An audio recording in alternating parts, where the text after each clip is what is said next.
Hi, good morning. Let us have a quick brief of PIB of 15th October 2021. There are many news, many releases. There are around 30 releases which came out on 15th of October. Not all of them are important, but we will take a glance of everyone. First is Prime Minister's office के जो releases आए हैं उसमें first releases PM has condoled the demise of chairman of Dainik Jagran Group, that is Yogendra Mohan Gupta. इनका demise हुआ है. He was the head of Dainik Jagran newspaper group media group.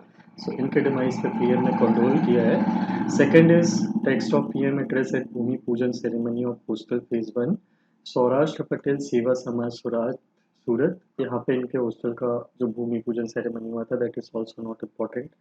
Then third is there is one news which have been repeated in many different ways, which came out yesterday and which is very important, that is related to defense.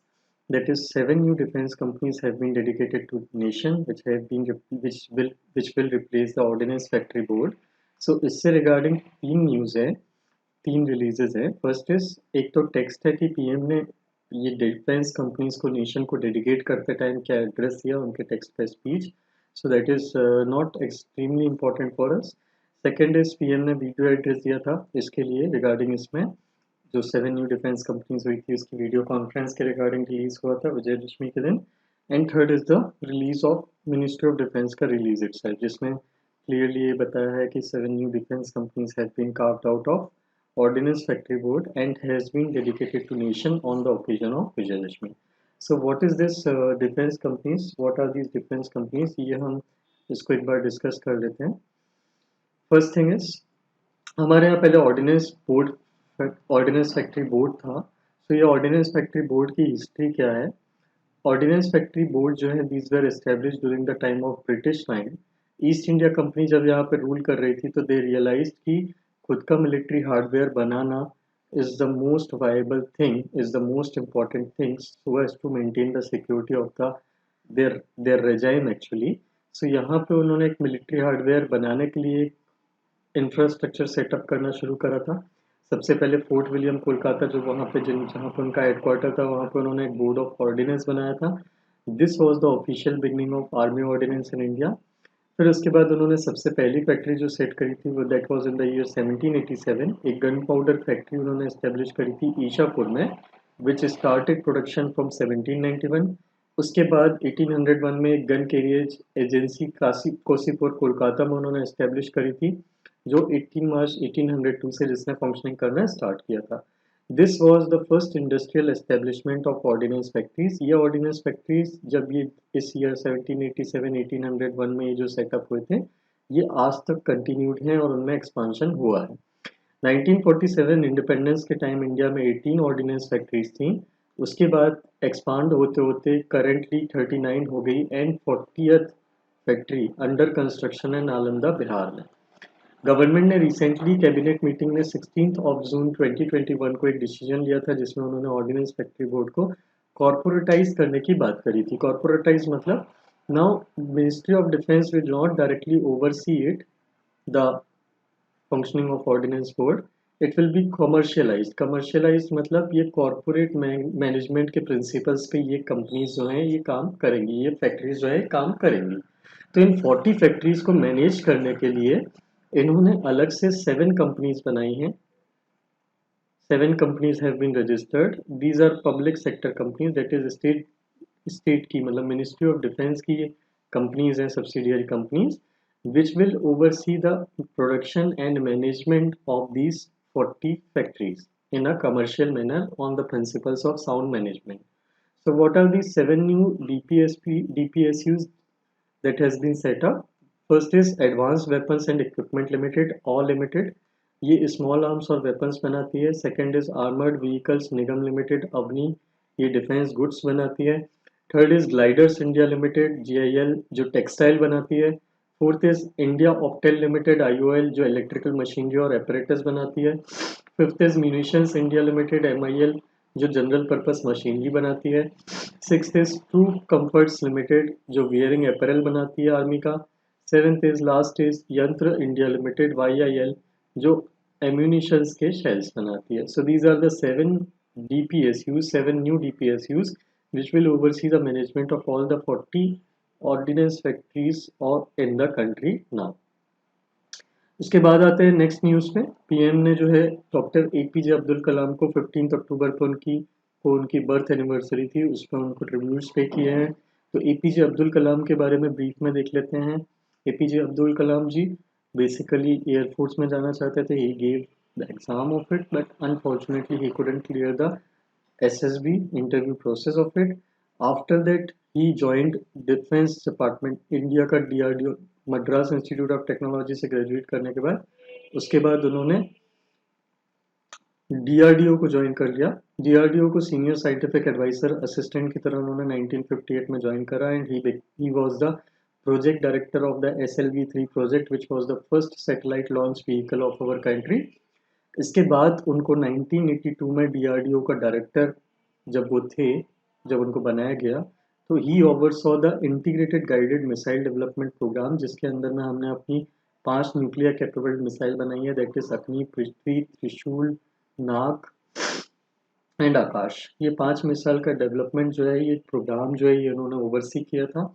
इसके बाद उनकी position को elevate कर दिया। 1992 में ही was made the senior scientific advisor and उसके बाद 2002 में ही became the 11th India's 11th president for a single term from 2002 to 2007। 2011 में उन्होंने एक मूवमेंट स्टार्ट किया था, that is what can I give movement, जिसके अंदर में एक कंपैशनेट सोसाइटी बनाने का उनका एम था, जिसमें each everyone contribute to anything which he और she could to the society for the betterment of the society. So this was a very important movement and this was the short or brief history of the our 11th president, that is APJ Abdul Kalam. Then we move to our next releases, that is Ministry of Coal.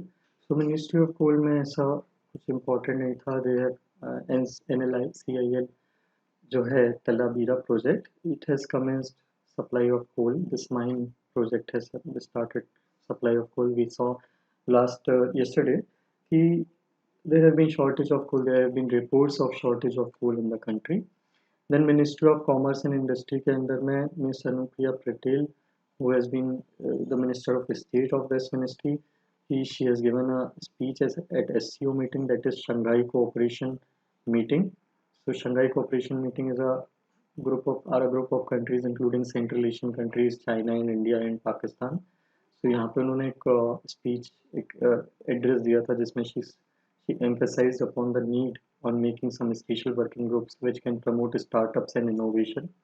Then Ministry of Defense में we have already covered one thing, that is 7 new defense companies have been established.